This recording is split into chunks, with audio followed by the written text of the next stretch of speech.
Le bilan ne cesse de grimper. Les inondations dans l'est de l'Espagne sont ravageuses. 72 morts à ce stade. Nous allons tout de suite sur place retrouver l'envoyé spécial d'Europe 1 à Valence, en Espagne. Charles Lhuillier, bonsoir.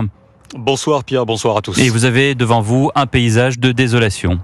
Oui, ici les voitures ont été charriées par l'eau, elles sont les unes sur les autres, parfois recouvertes par la boue. Désolation également dans les maisons, les appartements.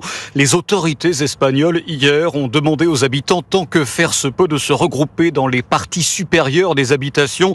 Certains ont trouvé refuge sur le toit des supermarchés hier. Bref, voilà la situation.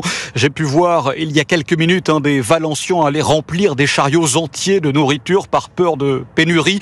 Véritable scène de panique. L'équivalent d'un an de pluie tombée en l'espace de 2 heures hier soir, du jamais vu pour José Manuel. Il habite la banlieue de Valence. Il ne s'arrête pas de pleuvoir depuis 10 heures. C'est une trompe d'eau en continu. Certaines villes ont été touchées par 500 litres d'eau par mètre carré en 12 heures. Et le résultat est ce que vous voyez.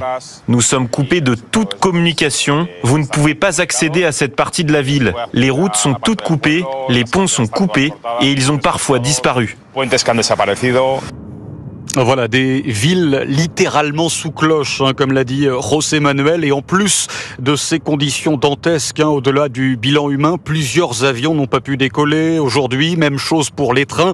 Les axes routiers autour de Valence sont très difficiles, voire impossibles d'accès. Et puis, concernant les prévisions, les intempéries dans la région vont au moins durer jusqu'à demain. 5 régions ont pour rappel été placées en alerte rouge ou orange ici. Merci de ces précisions. Charles Lhuillier, envoyé spécial d'Europe 1 en direct de Valence. On vous retrouve tout à l'heure dans le journal de 20h.